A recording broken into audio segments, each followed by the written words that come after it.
Hello, जय हिंद दोस्तों, नमस्कार, सत श्री अकाल, आदाब। आज हम डिस्कस करने वाले हैं सेमेस्टर 3 का पेपर। जो मैंने हूबहू पेपर ऐसा ही आएगा, जिसमें मैंने 5 क्वेश्चन एवरी यूनिट के लिए हैं, 5 क्वेश्चन और सब यूनिट के एमसीक्यू लिए हैं और 5 नंबर के 4 क्वेश्चन लिए हैं और 15 नंबर का 4 क्वेश्चन लिए हैं। आज उन सभी का डिस्कस करेंगे और पेपर में ये से ही हूबहू क्वेश्चन, ये जो मैंने नीचे आप पढ़ाऊँगा वही हूबहू क्वेश्चन आपके एग्ज़ाम में आएंगे। तो आप बढ़िया से तैयारी कर लीजिएगा, तो आपके नंबर भी अच्छे आएंगे। चलिए शुरू करते हैं। आपको पहले मैंने सिलेबस डिस्कशन एक बार किया है, अभी सिलेबस डिस्कशन नहीं करेंगे, आगे बढ़ते हैं। चलिए आगे बढ़ते हैं। अब सेमेस्टर 3 एक बात और पता कीजिए कि जो आपका यूनिवर्सिटी एग्ज़ाम होगा उसमें 75 नंबर का एग्ज़ाम होगा, जो आप यहाँ देख सकते हैं 75 नंबर का होगा, जिसमें पास मार्क आपको 40 लाना। और मैं ये गारंटी देता हूँ इस वीडियो यदि आप देख लेते हैं तो फिक्स से आपका 40 नंबर आएगा, पास हो जाएंगे। अब अच्छी तरह से मैं इससे अधिक भी ला सकते हैं, जो स्टूडेंट डेडिकेट होकर पढ़ेंगे वो इससे भी अधिक ला सकते हैं। चलिए 40 नंबर है, परसेंटेज भी 40 से होता है और नंबर 30 लाना है आपको। परसेंटेज 40 होगा और पर नंबर 30 लाना है, 75 में से 30। चलिए आगे बढ़ते हैं और डिस्कस करते हैं। मैं गारंटी करता हूँ आप लोग ये वीडियो अच्छी तरह से देख लेंगे तो आपके एग्ज़ाम में अच्छे से अच्छे नंबर बनेंगे। चलिए आगे बढ़ते हैं। एक काम और कीजिएगा, आप लोग कहानी के जितने भी लेखक हैं, जैसे यहाँ यूनिट में ये सब में दिया है, ये सब आप ज़रूर से ज़रूर याद कीजिएगा। ऑब्जेक्टिव क्वेश्चन इसी से बनेंगे, जो ऑब्जेक्टिव एमसीक्यू रहेंगे वो यहीं से क्वेश्चन आएंगे, तो आप इन्हें बना ही लीजिएगा, ज़रूर याद करके जाइएगा, जिससे एग्ज़ाम में आपकी अच्छे नंबर आएंगे। ऑब्जेक्टिव आप सब सही कर पाएंगे सब। आगे बढ़ते हैं। चलिए अब क्वेश्चन डिस्कशन करते हैं। जैसे कि मैंने हर सब्जेक्ट और हर यूनिट का क्वेश्चन 5-5 एमसीक्यू ले, इन्हीं से क्वेश्चन आएगा। चलिए पहला क्वेश्चन शुरू करते हैं। हिंदी कहानी के वास्तविक विकास का किस काल में माना जाता है? हिंदी कहानी का वास्तविक विकास किस काल में माना जाता है? ऑप्शन नंबर डी है द्विवेदी युग। द्विवेदी युग, जैसे कि मैंने मार्क कर दिया। आगे बढ़ते हैं। क्वेश्चन नंबर 2, हिंदी की पहली आधुनिक कहानी उसने कहा था कि लेखक कौन है? तो आप लोगों को बताना है। C number Chandradhar Guleri Sharma. ये कहानी क्वेश्चन आपको घुरा कर भी पूछ सकता है कि हिंदी कहानी के पहली आधुनिक कहानी किसे कहा जाता है? तो आपको आंसर करना है उसने कहा था। तो आप समझ रहे हैं क्वेश्चन कैसे भी बनना है, लेकिन आपको बना के आना है। चलिए आगे बढ़ते हैं। क्वेश्चन नंबर 3 है, हिंदी उपन्यास का जनक किसे माना जाता है? प्रेमचंद्र। कौन होंगे? ऑप्शन नंबर बी, प्रेमचंद्र को हिंदी कहानी उपन्यास का जनक माना जाता है। ये सब क्वेश्चन आप याद कर लिए, यही क्वेश्चन ऑब्जेक्टिव फॉर्म में आपके एग्जाम में आएगा। चलिए क्वेश्चन नंबर 4, परीक्षा गुरु किस विधा की रचना है? परीक्षा गुरु किस विधा की रचना है? ऑप्शन नंबर सी, उपन्यास की विधा की रचना है। आगे बढ़ते हैं। 5 नंबर है, हिंदी कहानी की सामाजिक यथार्थ को जोड़ने वाले प्रमुख लेखक कौन है? यही पूछ रहे हैं। इसमें बताया गया कि हिंदी कहानी को सामाजिक जीवन से किसने जोड़ा है, यही पूछा गया है। तो ऑप्शन नंबर सी, प्रेमचंद।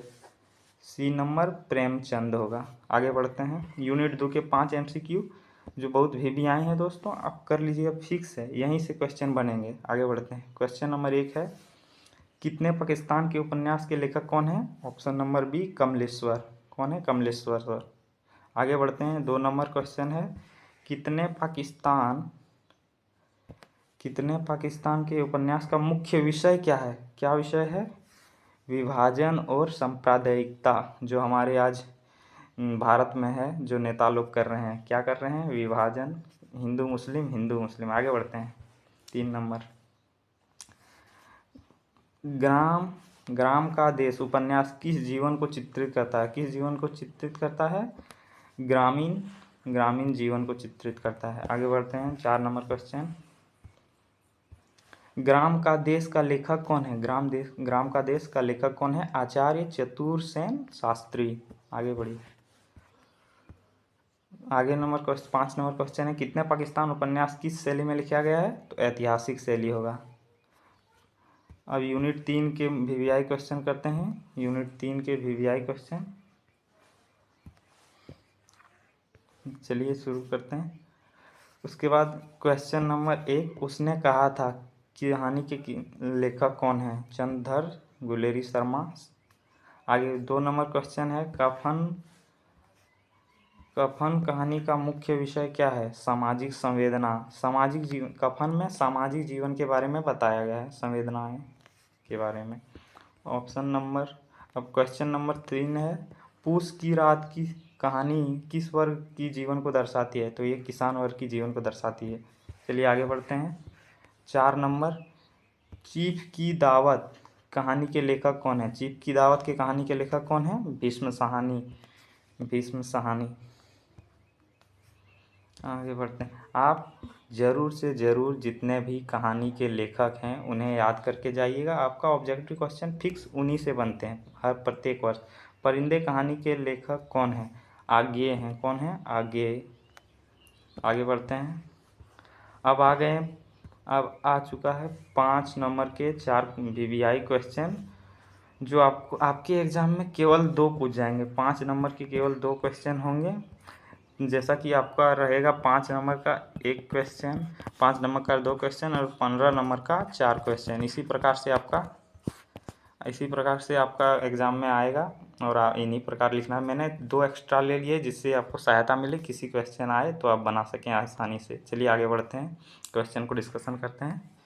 कहानी क्वेश्चन नंबर 1 है, हिंदी कहानी का उद्भव विकास पर संक्षेप प्रकाश डालिए। ये प्रश्न प्रीवियस ईयर यानी 2022-26 सेमेस्टर में जो लोग एग्ज़ाम दिए थे उन्हीं के एग्ज़ाम में भी आया। तो आप इस क्वेश्चन को पक्का कर लीजिए, ये क्वेश्चन फिर भी आ सकता है। चलिए अब आंसर डिस्कशन करते हैं।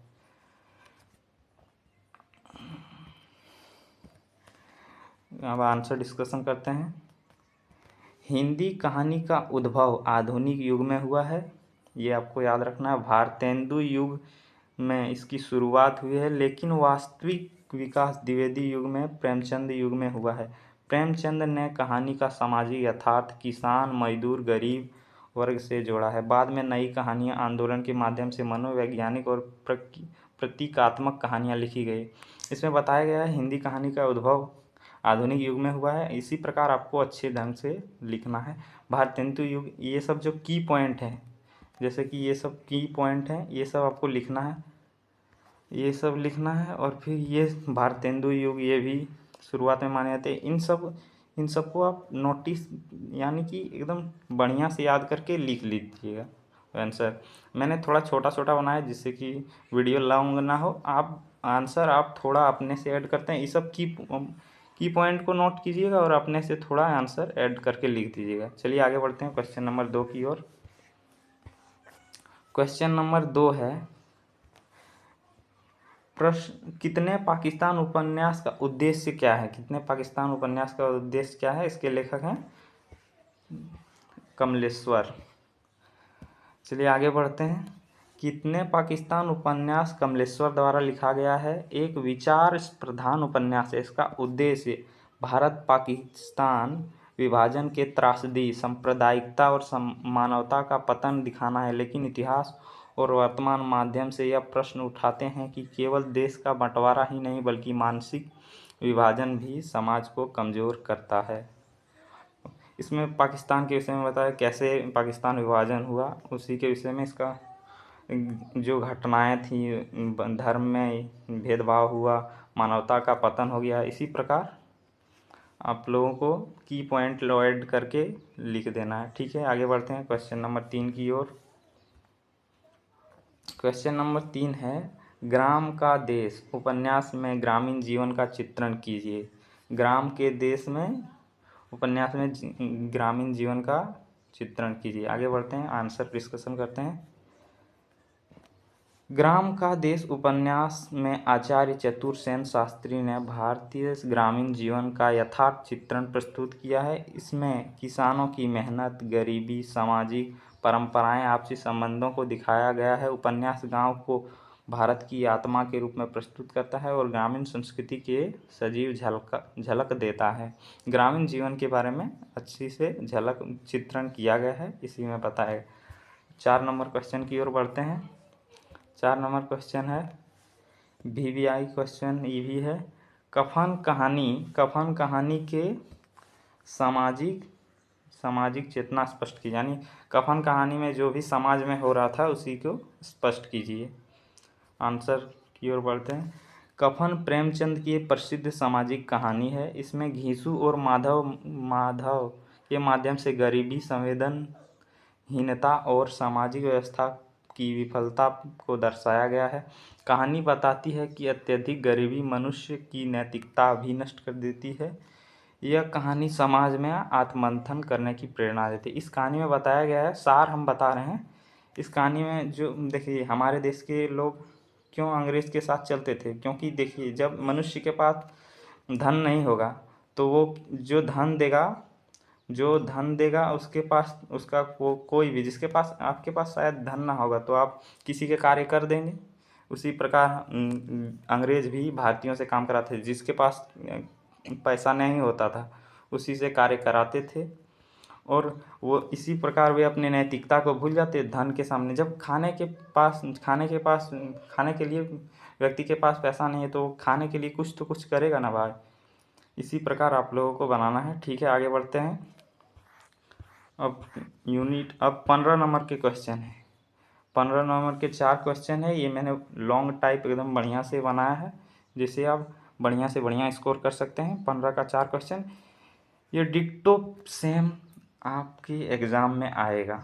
देख लीजिएगा दोस्तों, ये क्वेश्चन आपके एग्ज़ाम में फिक्स से आएंगे, तो आप इन्हें श्योर कर लीजिए कि ये क्वेश्चन बढ़िया से याद कर लीजिए। ठीक है, आगे बढ़ते हैं।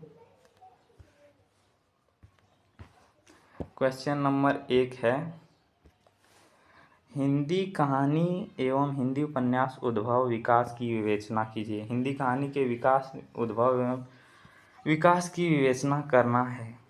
चलिए आगे बढ़ते हैं। Answer discussion. हिंदी कहानी और हिंदी उपन्यास आधुनिक हिंदी साहित्य के 2 प्रमुख विधाएं हैं। हिंदी कहानी और हिंदी उपन्यास आधुनिक हिंदी साहित्य के प्रमुख विधाएं हैं। आधुनिक समय होता है, मतलब जो हमारे 1800 से 2000, उसे आधुनिक काल कहा जाता है, आधुनिक समय। इनकी उद्भव आधुनिक युग में हुआ है, यानी कि 1800 ईस्वी से के बाद हुआ है, जब समाज में सामाजिक, राजनीतिक और आर्थिक परिवर्तन हो रहे थे। हिंदी कहानी के प्रारंभिक झलक में भारतेंदु युग, यानी भारतेंदु हरिश्चंद्र, जो आप लोग लेखक, महान लेखक हैं, उनके बारे में जानते हैं, उन्हीं के युग से मिलती है। लेकिन इसका वास्तविक विकास द्विवेदी युग में प्रेमचंद के युग में है, प्रेमचंद के युग में हुआ है। चंद्रधर शर्मा गुलेरी की कहानी उसने कहा था पहली आधुनिक हिंदी कहानी माना जाता है। ये ऑब्जेक्टिव में आ सकता है कि चंद्रधर गुलेरी शर्मा की कहानी उसने कहा था पहली आधुनिक कहानी माना जाता है। तो ये क्वेश्चन पूछ सकता है किस कहानी को पहली आधुनिक कहानी माना जाता है, तो आप लोगों को आंसर मार्क करना है, उसने कहा था। चलिए आगे बढ़ते हैं। प्रेमचंद ने हिंदी कहानी को सामाजिक यथार्थ से जोड़ा। यानी प्रेमचंद ने कहानी को सामाजिक जीवन से जोड़ा। उनकी कहानियों में किसान, मजदूर, स्त्री और शोषित वर्ग की समस्याएं प्रमुख रूप से दिखाई देती है। हेलो दोस्तों, मेरा भाई आ जाने के कारण वीडियो कट गया था, फिर से शुरू करते हैं। मैंने जैसे कि यहाँ तक किया था, इसके बाद नई कहानी आंदोलन आया, जिसमें मनोवैज्ञानिकता, प्रतीकात्मकता और व्यक्ति की आंतरिक पीड़ा को महत्व दिया गया है। आगे इसमें बताया कि प्रेमचंद ने हिंदी कहानी को सामाजिक जीवन से जोड़ा। उन्होंने सभी शोषित वर्ग को, मजदूर, स्त्री, शोषित वर्ग को समस्याएं प्रमुख दिखाई है कहानियों में, अपने कहानियों में। इसके बाद नई आंदोलन आया, हिंदी में नई आंदोलन आया हिंदी कहानियों में, जिसमें मनोवैज्ञानिकता, प्रतीकात्मकता सबका चित्रण किया गया, आंतरिक पीड़ा को महत्व दिया गया, सब लोगों के शोषण को दिखाया गया। और ये प्रेमचंद ने वाकई सब शोषित वर्गों को अपने कहानियों में उल्लेख किया है। हिंदी उपन्यास का आरंभ परीक्षा गुरु से माना जाता है। उपन्यास, ये भी क्वेश्चन आप ऑब्जेक्टिव में आ सकता है। हिंदी उपन्यास का आरंभ किससे माना जाता है? हिंदी उपन्यास का आरंभ किससे माना है? तो आप लोग आंसर मार्क करना है। परीक्षा गुरु हिंदी उपन्यास का आरंभ उपन्यास है, यही पूछ सकता है। जबकि प्रेमचंद को हिंदी साहित्य का वास्तविक विकासकर्ता कहा जाता है। प्रेमचंद ने क्योंकि सामाजिक जीवन को दिखाया, शोषित वर्ग को दिखाया, इसलिए उन्हें विकासकर्ता कहा जाता है। उनके उपन्यास में समाज की सच्ची तस्वीर मिलती थी। बाद में ऐतिहासिक, सामाजिक और विचारधारा उपन्यास लिखे गए हैं। इस प्रकार हिंदी कहानी और उपन्यास दोनों समाज की दिशा का कार्य किया है। इसी प्रकार आपको आंसर पॉइंट वाइज पॉइंट लिख देना है। आगे बढ़ते हैं, आगे की ओर बढ़ते हैं। क्वेश्चन नंबर 2 है, कितने पाकिस्तान उपन्यास का कथ्य और उद्देश्य स्पष्ट कीजिए। क्वेश्चन में पूछा है कितने पाकिस्तान के उपन्यास में कथ्य और उद्देश्य स्पष्ट कीजिए, यानी क्या बताया गया है, कथन यानी क्या दिया गया है, और उद्देश्य क्या है कितने पाकिस्तान के। चलिए डिस्कस करते हैं। उत्तर है, कितने पाकिस्तान कमलेश्वर द्वारा रचित प्रसिद्ध विचार प्रधान उपन्यास है। यह उपन्यास केवल भारत पाक विभाजन की घटना सीमित नहीं है, बल्कि यह मानव इतिहास में होने वाले विभाजनों की मानसिकता पर गहरा प्रश्न उठाता है। उपन्यास की मुख्य कथ्य सांप्रदायिकता, सत्ता की राजनीति, मानवता के विघटन से जुड़ा हुआ है। आगे बढ़ते हैं।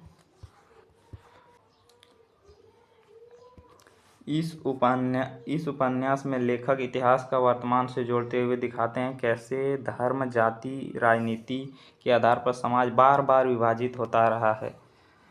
ये तो भारत का वर्तमान चित्रण कर रहा है दोस्तों। इस कहानी में भारत पाकिस्तान का विभाजन इस मानसिकता का एक बड़ा उदाहरण है।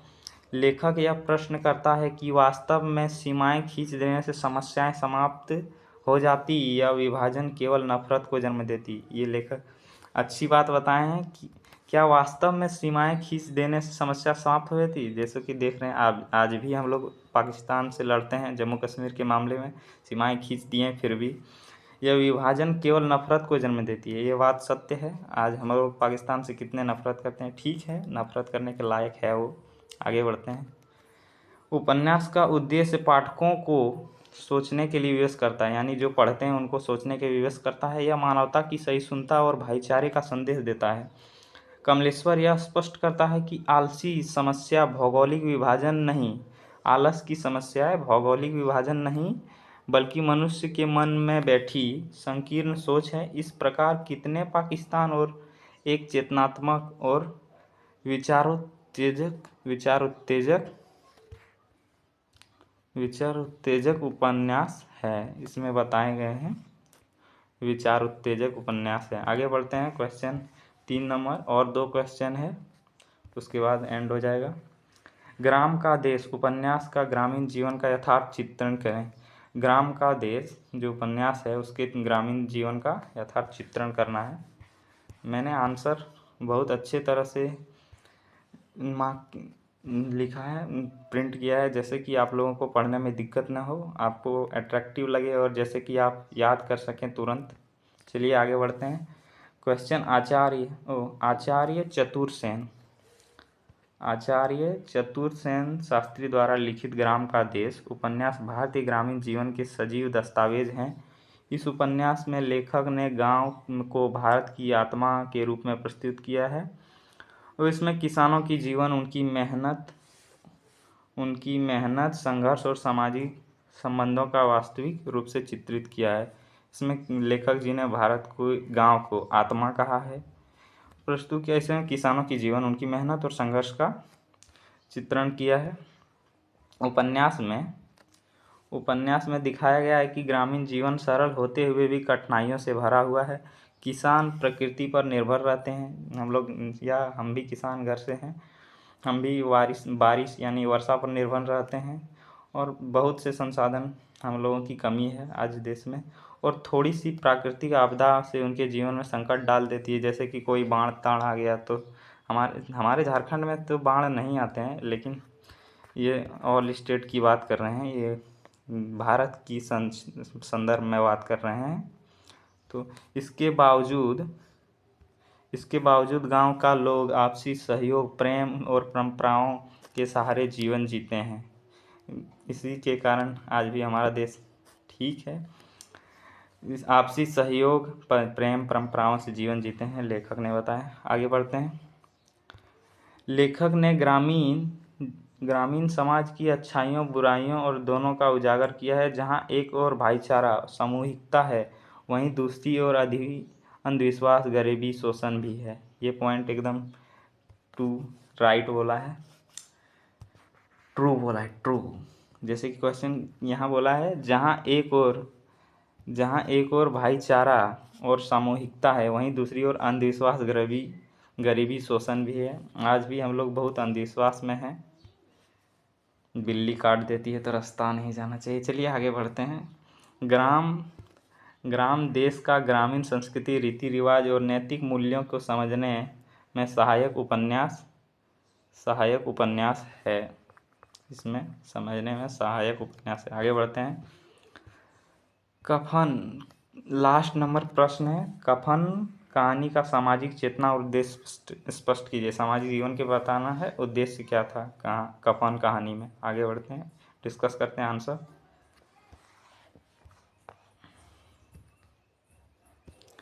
उत्तर, कफन प्रेमचंद की एक अत्यंत प्रसिद्ध विवादास्पद कहानी है।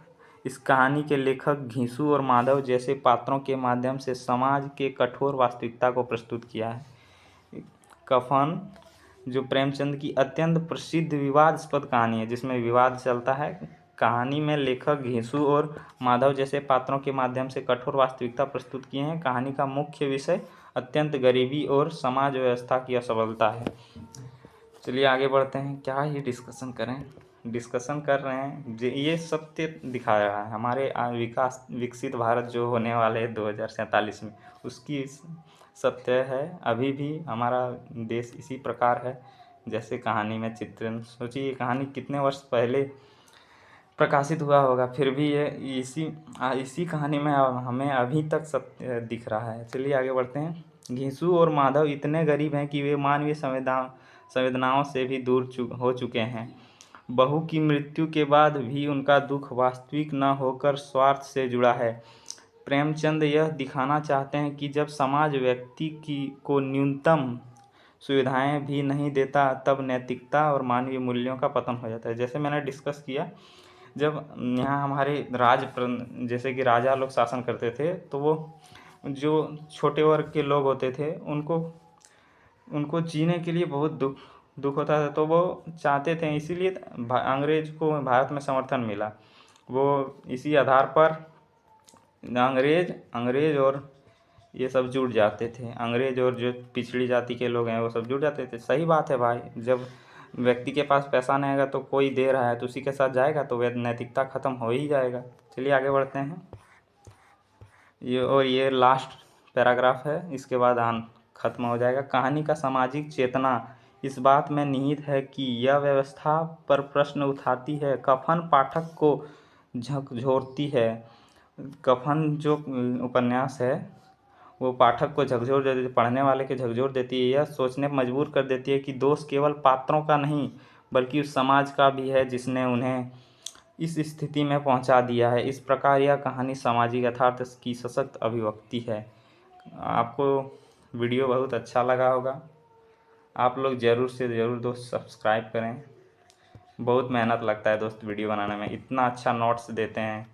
अगर आप लोग इस PDF का नोट्स मैं डिस्क्रिप्शन में दे दूँगा। अगर आप लोगों को नोट्स की ज़रूरत है तो डिस्क्रिप्शन में इस PDF का लिंक होगा, आप वहाँ से डाउनलोड कर सकते हैं। चलिए आप शेयर ज़रूर कीजिएगा दोस्तों, क्योंकि इस यूनिवर्सिटी में बहुत बच्चे फेल होते हैं तो आप प्रमोट हो जाते हैं यानी, तो आप लोग ज़रूर से ज़रूर शेयर कीजिएगा। शेयर करना ज़रूरी है, इतना मेहनत करते हैं, केवल आप शेयर कीजिएगा दोस्तों। चलिए, और हो सके तो लाइक कर दीजिएगा। चलिए ख़त्म करते हैं वीडियो को। जय हिंद दोस्तों, मिलते हैं किसी अगले वीडियो में।